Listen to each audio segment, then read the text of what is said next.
I'd now like to welcome on stage Malcolm Hazelton, who's the Director of Sales for Amadeus, to talk about how to maximise the GDS and distribution. Please welcome on stage Malcolm. My name's Malcolm Hazelton. I'm the Director of Sales for Amadeus, based here in New Zealand. I actually live just down the road in Cambridge, work from home, remote working. There you go. So we're going to go back to school a little bit, and a lot of you in the room will be going, I already know this stuff, but just bear with me while I talk through it. So the GDS, so back in the day, it was created in the 60s by Sabre, who were then United Airlines, and Apollo. And what they did is they were just trying to keep track of obviously availability, pricing, and demand for their aeroplanes, because they had to. And then they got pretty clever, and what they did is they actually put it into travel agents, because they realised that travel agents could actually sell this on their behalf, and all of a sudden the travel agents were doing their job for them, selling these flights, right? The blue screen there, some of you have ever been into a travel agent, or when you did your tourism training back in the day, probably seen these things. They're called dinosaurs still. It hasn't really evolved, to be fair. And you have to know another language how to bloody run these things. I know about 3 commands, and I do it in front of customers, and they think I'm a fucking genius. That's great. And it's for your corporate guests, right? Pretty basic stuff. So why do people still book on the GDS? And I'm going to use myself as an example here. And we've seen it really exacerbated through COVID. Reason being is, when I used to travel, I'd call up a GM and say, hey mate, give us a cheap rate. I'd whack my flight on my credit card, get it reimbursed for my company when I'd finished and everything was done.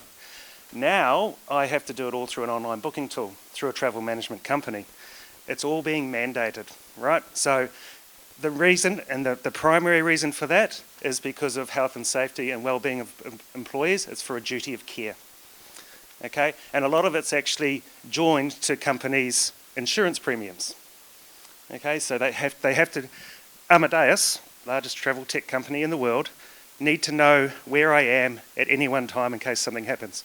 We were in Cancun when COVID started breaking out through Asia, and obviously we had, I think it was about 1,000 people at this conference, right? They needed to know where we all were, so we were getting pulled aside on the last day of Cancun. It was just starting to go through Asia, and so they could go to pull everyone out of workshops and get people home as soon as they possibly could. So a real live example. And so apart from safety, duty of care, which I've just spoken about, why do they still book on the GDS? It's easy, okay? Imagine doing this. You've got 10 people travelling to Sydney. You've got to organise hotels, flights. Not everyone has a credit card. How are we going to do chargebacks and all that sort of stuff? That would take a PA like hours to do. Travel agent can do it within 30 minutes. Segments on the GDS. Anyone who's in revenue management will know this, but there is corporate, so those are your corporate negotiated rates. So if you've got a rate with IBM or Fonterra or whatever it may be. Your consortia, so your consortia, those are your travel management companies or your TMCs. We're a industry of acronyms, so you've got BCD, HRG, AMX, APX, WIN, blah, blah, blah, blah, blah, keep going on. And so you pay to join these programs and you become preferred with these travel agents. So when they're doing their searches, you're at the top of those searches, right? And then the last one there is non-negotiated or other. So that's your bars, if you're doing GDS promos, stuff like that. And this is how consortia agents screen. So they're filtered to show their partners first. So if you don't belong to consortia programs, like probably the no-brainer in New Zealand would be, and it's really cheap, it's like $1,000, or a couple of $1,000 New Zealand, would be FCM, right? FCM and WIN, because those are the big agents in New Zealand.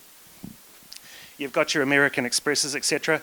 If you are a 5-star, or if you're a upper level hotel, I would recommend Amex. It's not cheap, but they, especially with Australia coming back, they tend to book into those, the higher level properties, so to speak, pricing wise. So when will it be modernised? We saw that that screenshot in the first. It's happening right now. It was actually happening sort of pre-COVID.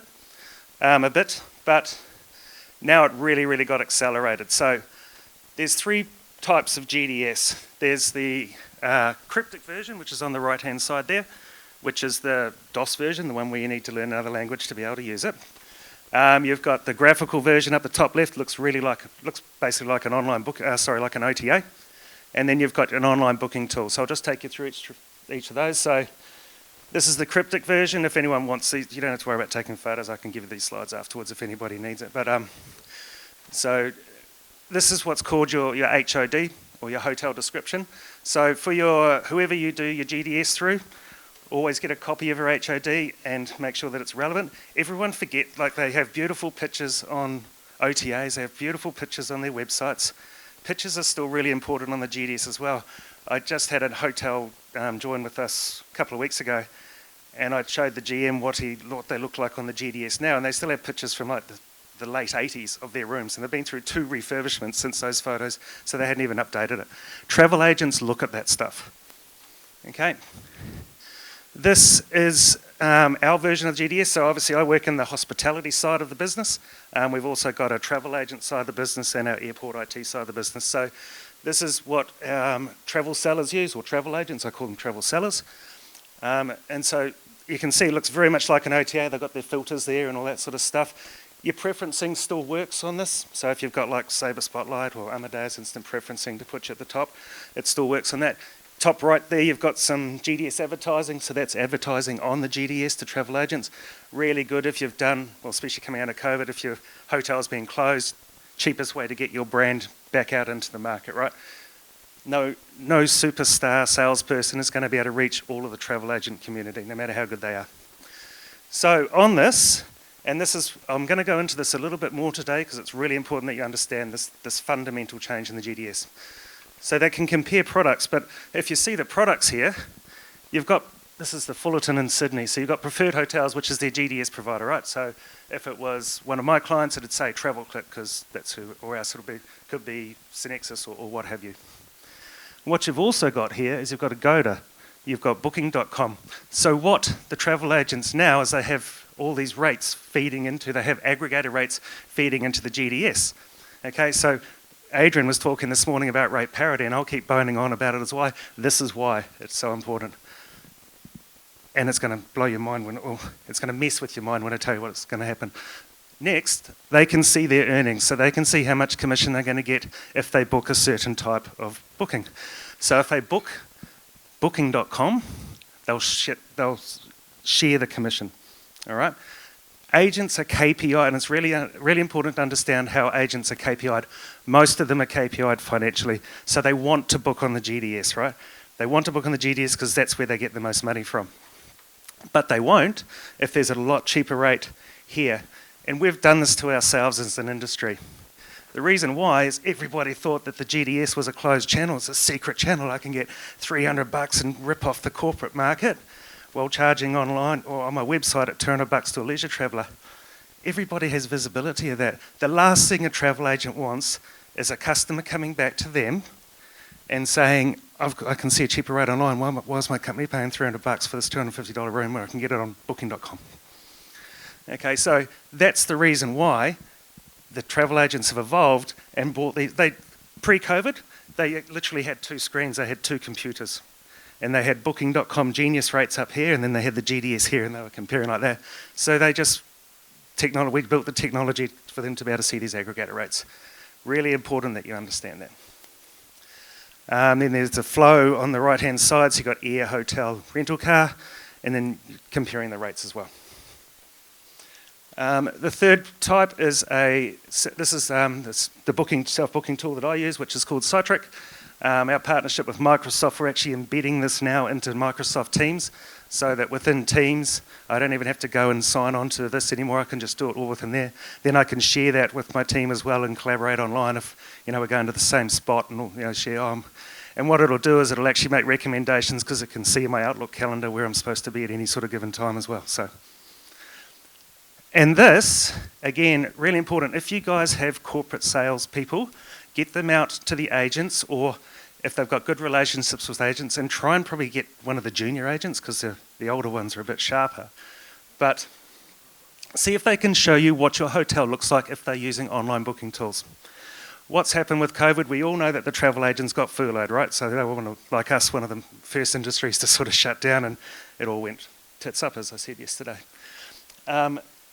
They manage these online booking tools. So just because your hotel's on the GDS doesn't mean you're going to be in an online booking tool.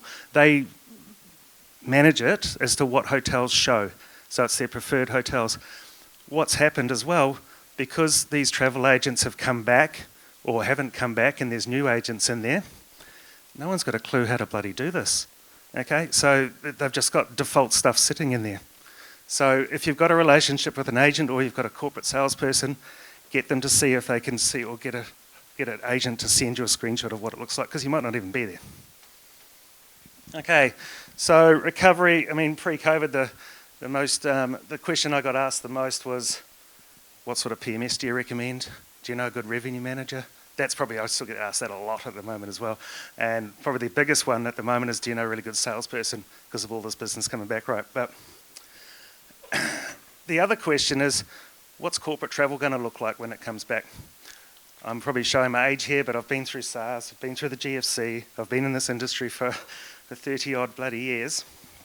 And I've been really, really surprised at how quickly corporate travel has come back. It's come back quicker than any of those issues that we've had in the past. So if we look at New Zealand, so where this comes from, Amadeus, we have access to 100% of the GDS data in the world, so every single booking, whether that's on Sabre or Galileo or Travelport or Amadeus. So we can see production everywhere. If we look at this, and I've just done sort of year to date, we can see down the bottom here, the blue line is GDS current. So you can see here, which is where, Omicron was doing its business throughout the country sort of thing.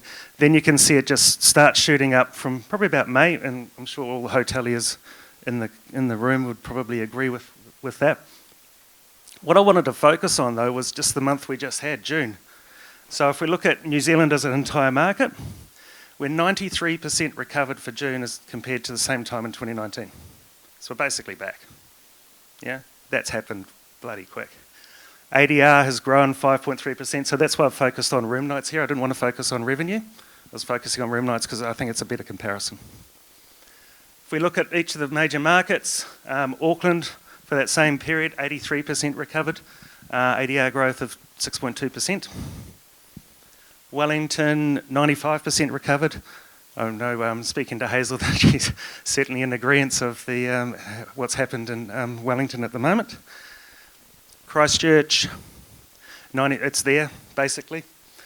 So the Commodore opening back up, you're going to be filling your rooms, Tiff.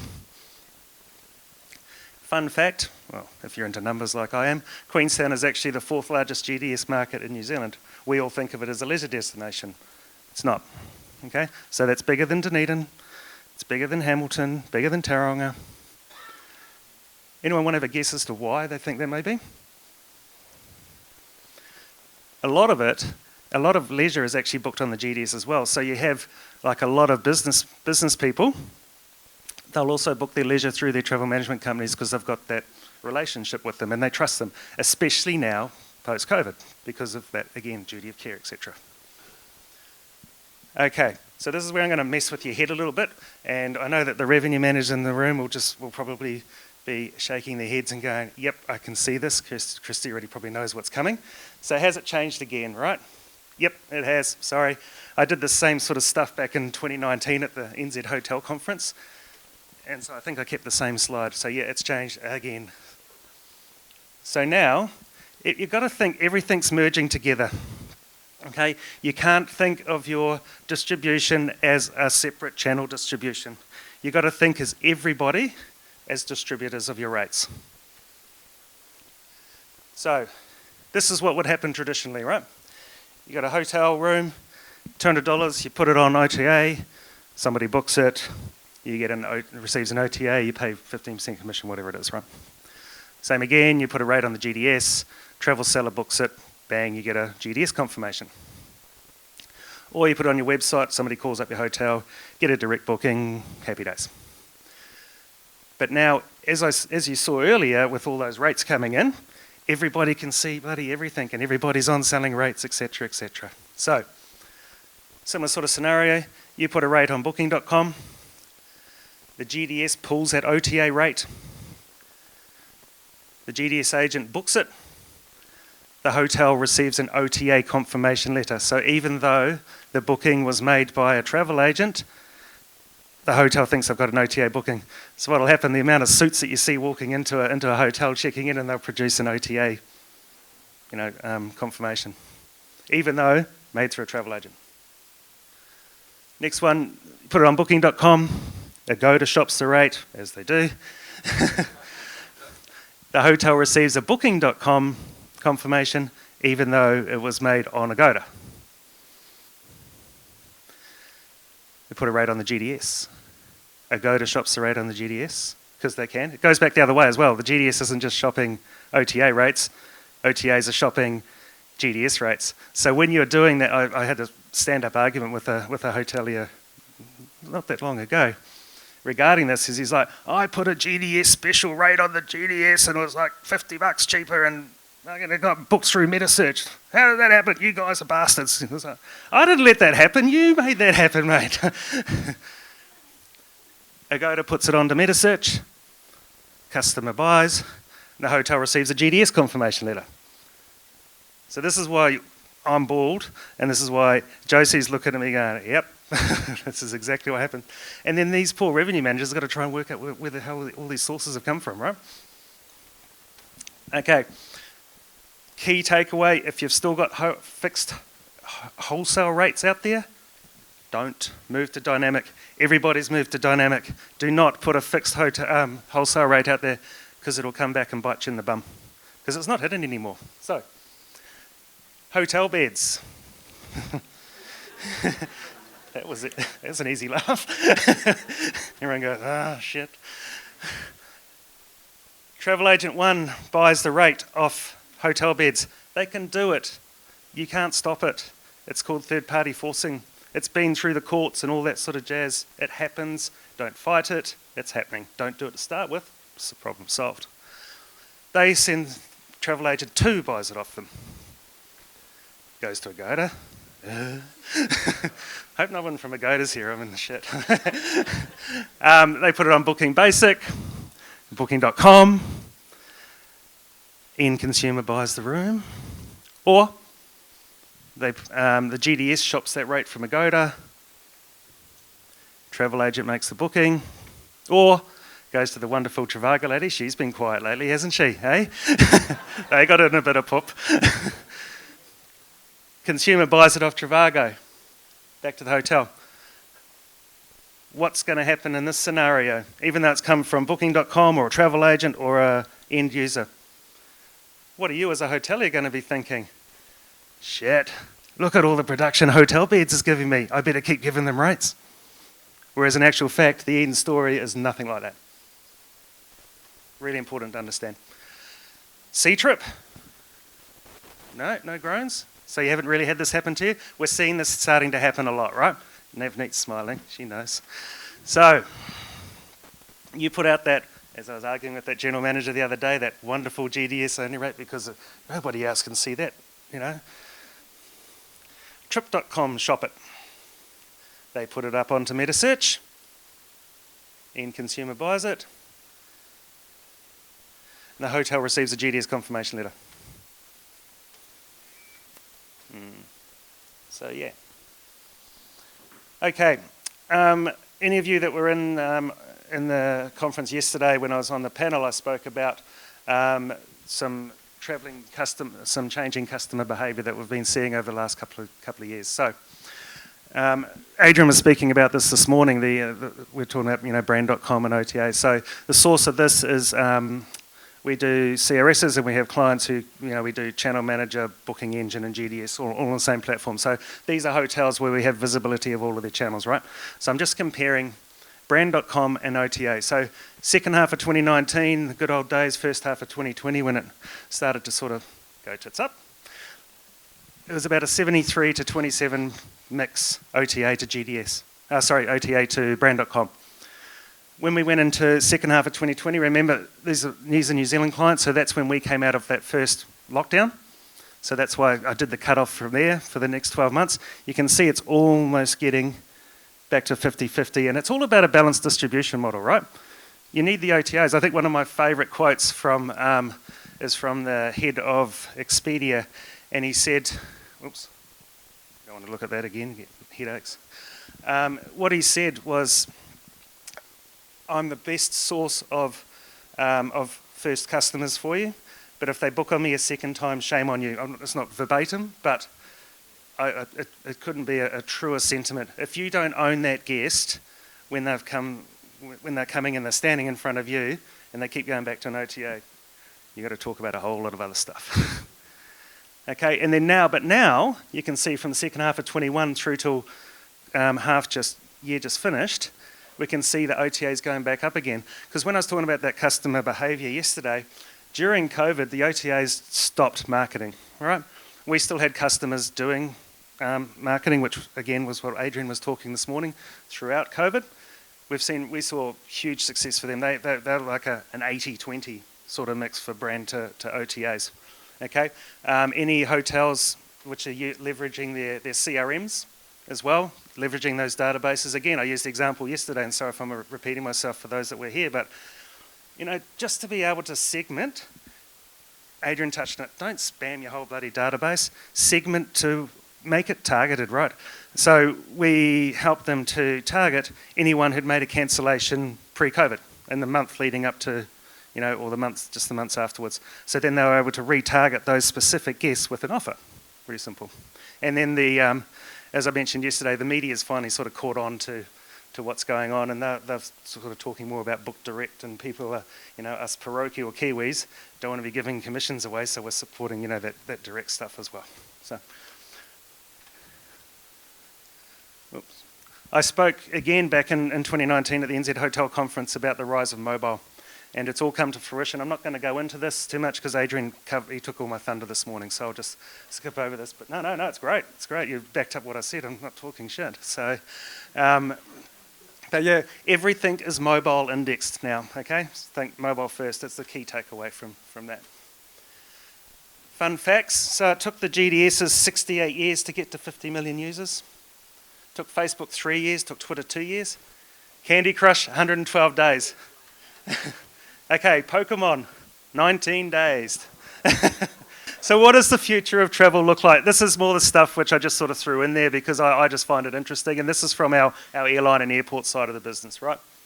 So that's Heathrow on the left-hand side there. So they've got the touchless kiosk. So when you get within 3 centimetres of the screen, it'll start following your finger around.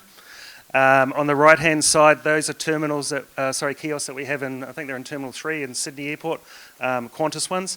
And literally, I know that, you can check in off, with like Air New Zealand, you can check in offline or off airport sort of thing. And what you do with this is you actually just go up and you can just scan your phone, and you don't have to touch anything, and it just prints your baggage tag right out. If you don't have a baggage allowance, it'll present a QR code, and then you can go and you can actually buy that baggage allowance there and then. This is, we have another thing called ACOS, Amadeus Airport Cloud Use Services. That's in Wellington. But basically what it allows, and I talked about the importance of the cloud yesterday, being able to be really agile. So what it allows is, in gates, people used to just be fixed at gates, right, for certain airlines and stuff like that, and they couldn't move. This technology, because it's all cloud technology, they can just move. If things happen and things move, they can just pick it up and put it somewhere else. Or you have your agents just walking around with a mobile phone, being able to sort people out and check people in. This is what I think is very, very cool. So it's biometrics. There's obviously a lot of issues within airports to get biometrics to work, such as lighting, etc. But what this allows you to do, so we've partnered with Amadeus has partnered with the Star Alliance, and what is happening right now, it launched in November last year, is you can use your face as your boarding pass and your passport. Okay, so no longer are you presenting documents at the airport. You can just literally walk straight through the airport and your face is your ID. The last thing is traveller ID. How are we going for time? Lunch is probably served. So traveller ID, this was really brought in when testing was a massive thing and you had to prove that you had a test and all that sort of stuff. But now it's more for vaccination passes, but what it does is it works because there's so many governments with so many different rules and stuff like that, so they take all of those regulations from each of them, mainly in Europe at the moment, from all of those government regulations and pop them all into this one app, okay? So Traveller ID becomes your way to travel in association with that biometrics which I was just talking to about as well. So I hope you found that interesting. Thank you very much.